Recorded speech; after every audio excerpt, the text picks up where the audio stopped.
Hello दोस्तों, आप सभी का बहुत बहुत स्वागत है स्लीपी क्लासेस में। एंड आज आप सभी का ईपीएफओ का एग्ज़ाम था एंड आई होप आप सभी का एग्ज़ाम जो है वो काफ़ी ज़्यादा अच्छा गया होगा। सो बात करते हैं इंग्लिश सेक्शन की। सो इंग्लिश जो सेक्शन थी उसमें टोटल कितने इंग्लिश के 4 सेक्शंस आए हुए थे, ठीक है। सो फर्स्ट में थे फिलअप्स थे, ठीक है, फिलअप्स थे। देन आपके सिनोनिम्स थे, फिर क्या था, एंटोनिम्स थे, ठीक है, सिनोनिम्स आए हुए थे, एंटोनिम्स आए हुए थे एंड साथ में और क्या आया हुआ था, एरर स्पॉटिंग आया हुआ था, ठीक है।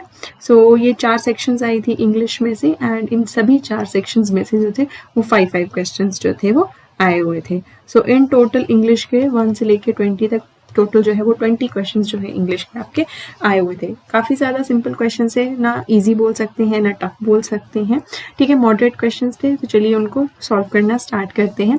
तो सबसे पहले बात करते हैं फिलअप्स की, फिल इन द ब्लैंक्स की। सो जो हमारे फिल इन द ब्लैंक्स हैं, फिलिंग द ब्लैंक्स में बहुत ही सिंपल सी डायरेक्शन दी हुई थी कि जो आपको सेंटेंस दिया होगा उसमें बीच में एक ब्लैंक होगा, फिलअप होगा। आपको क्या करना है, बस नीचे 4 ऑप्शंस दिए रहेंगे, आपको उन ऑप्शंस में से सूटेबल ऑप्शन देखना है एंड वो ब्लैंक जो है वो फिल करना है, ठीक है। तो फर्स्ट क्वेश्चन है, it's time you went out and dash your own living. तो इसमें जो करेक्ट ऑप्शन था है वो है अर्नड योर ओन लिविंग, ये इसमें जो है वो करेक्ट ऑप्शन आना था।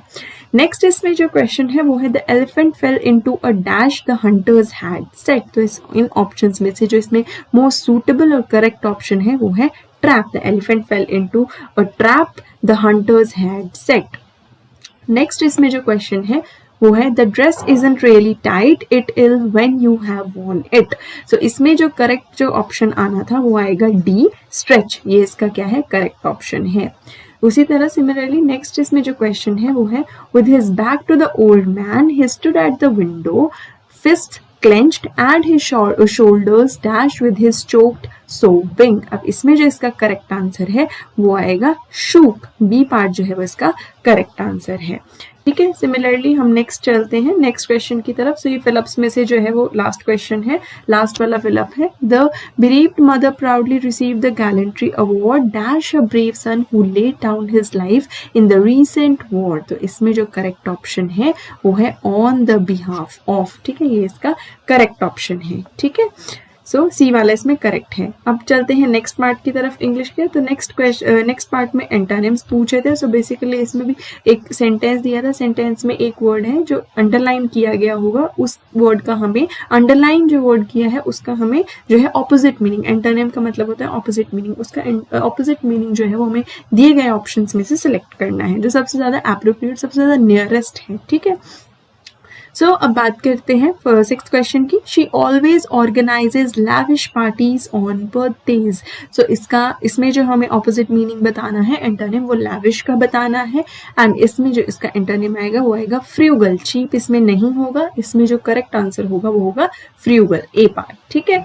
सिमिलरली नेक्स्ट क्वेश्चन हम देखते हैं, the soldier was greatly praised for his valour. अब इसमें जो हमें एंटोनिम किसका बताना है, वेलर, एंड वेलर का इसमें एंटोनिम होगा कावर्डाइज। तो इसमें जो करेक्ट जो हमारा ऑप्शन आएगा वो आएगा बी, कावर्डाइज, ओके। नेक्स्ट हमारा जो क्वेश्चन है वो है these reasons are very fertile. तो इसमें हमें ऑपोजिट फर्टाइल का बताना है। तो फर्टाइल का ऑपोजिट क्या होता है, बैरन। तो इसमें जो करेक्ट ऑप्शन है वो आएगा सी, बैरन, ओके। नेक्स्ट हम बात चलते हैं, नेक्स्ट क्वेश्चन की बात करते हैं। नेक्स्ट है sick immigrants were detained at the airport, ठीक है। जो सिक, इसमें जो हमारा हमें ऑपोजिट मीनिंग बताना है वो है इमिग्रेंट्स का मीनिंग बताना है एंड इमिग्रेंट्स का इसमें जो ऑपोजिट आएगा वो आएगा नेटिव्स। तो इसमें करेक्ट सेंटेंस होगा, करेक्ट ऑप्शन होगा बी, नेटिव्स इसमें करेक्ट होगा। नेक्स्ट क्वेश्चन की तरफ चलते हैं। जो एंटोनिम्स वाले सेक्शन में से लास्ट क्वेश्चन है वो है the questions were so elementary that anyone could pass the test. अब इसमें हमें एलिमेंट्री का एंटोनिम बताना है। एलिमेंट्री का मतलब होता है बहुत ही ज्यादा बेसिक सा। सो उसका जो ऑपोजिट मीनिंग होगा इनमें से जो सबसे ज्यादा सुटेबल ऑपोजिट मीनिंग है वो है डी, एडवांस्ड। सो इसमें जो हमारा ऑप्शन आएगा वो आएगा डी, एडवांस्ड, ठीक है। सो ये थे हमारे एंटोनिम्स वाली सेक्शन। अब हम चलते हैं नेक्स्ट सिनोनिम्स की तरफ। सो सिनोनिम्स में क्या है, सिनोनिम्स में भी सेम जो है जैसे पहले डायरेक्शन दी गई थी सेम वैसे आपको सेंटेंस दिया है, उसमें एक जो अंडरलाइन वर्ड है आपको उस वर्ड का जो है नियरेस्ट पॉसिबल मीनिंग चारों ऑप्शंस में से जो है वो सिलेक्ट करना है। सो फर्स्ट क्या है, 11th क्वेश्चन क्या है, today the newspaper is full of carnage and violence. तो इसमें हमें कार्नेज का नियरेस्ट मीनिंग बताना है। सो कार्नेज का इसमें जो नियरेस्ट मीनिंग आएगा वो आएगा ब्लड शेड।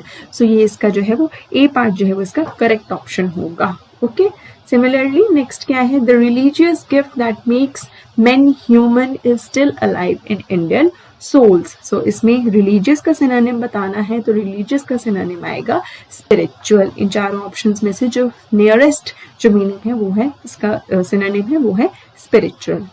नेक्स्ट क्वेश्चन की तरफ चलते हैं, it is difficult for us to imagine how much this safety means to everyone. So इस क्वेश्चन में जो हमें इमेजिन का जो नियरेस्ट मीनिंग सिनोनिम बताना है, सो इमेजिन का इसमें सिंपल है, अंडरस्टैंड इसमें क्या है करेक्ट ऑप्शन आएगा जो कि हमारा बी ऑप्शन है। नेक्स्ट क्वेश्चन की तरफ चलते हैं, public service is not merely something that occupies the hours you are doing it but invades all your life and experience and affects them in one way or the other. सो इसमें हमारा जो invades का हमें meaning बताना है, सो invades का इसमें जो आएगा वो आएगा कवर्स। तो इसमें करेक्ट ऑप्शन होगा सी, कवर्स जो है इसमें करेक्ट ऑप्शन होगा। नेक्स्ट सिनोनिम्स के लास्ट क्वेश्चन की तरफ चलते हैं, he was in the early past of 20th century a staunch nationalist of liberal fold. तो इसमें हमें लिबरल का जो है नियरेस्ट मीनिंग बताना है, तो इसमें जो आंसर आएगा वो आएगा टॉलरेंट। ओके, टॉलरेंट इसका जो है वो एकदम सही ऑप्शन होगा जो कि हमारा ऑप्शन नंबर डी है। अब हम नेक्स्ट चलते हैं, नेक्स्ट पार्ट की तरफ, लास्ट पार्ट की तरफ चलते हैं इंग्लिश वाले सेक्शन के। सो लास्ट है इसमें एरर स्पॉटिंग। एरर स्पॉटिंग में कुछ नहीं है, आपको बस एक सेंटेंस दिया रहेगा जिसको A B C D parts में डिवाइड किया गया है, अंडरलाइन पार्ट्स में लेबल करके दिया गया है, A part, B part, C part, D part.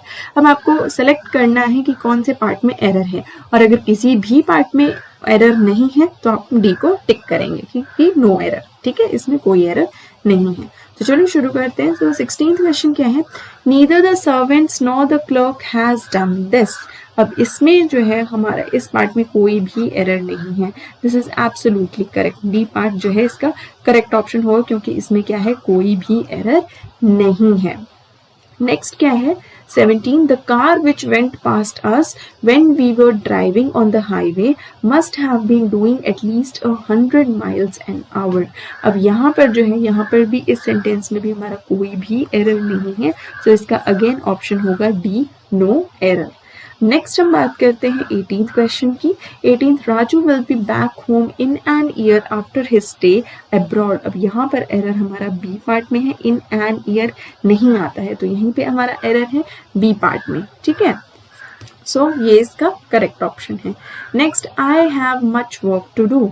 अब इस पार्ट में हमारा कोई भी एरर नहीं है, अगेन नो एरर। जरूरी नहीं एरर स्पॉटिंग पूछा तो इसमें एरर होगा ही होगा, ठीक है, यहाँ पे डिपेंड, आपको ध्यान से क्वेश्चन देखना है, तो इसमें कोई एरर नहीं है। लास्ट क्वेश्चन की बात करते हैं, psychology did not develop into a science based of careful observation and experimentation until the late 1800s। यहाँ पर जो हमारा एरर है वो बी पार्ट में है। कैसे, बेस्ड ऑफ केयरफुल ऑब्जर्वेशन नहीं आता है, बेस्ड ऑन आता है। ठीक है, सो ये था इसमें एरर, एंड ये थी इंग्लिश सेक्शन की आंसर की। आई होप आप सभी के मैक्सिमम क्वेश्चन जो हैं वो सही हो रहे होंगे। सो जल्दी मिलते हैं नेक्स्ट वीडियो में, तब तक के लिए stay safe, take care and all the best.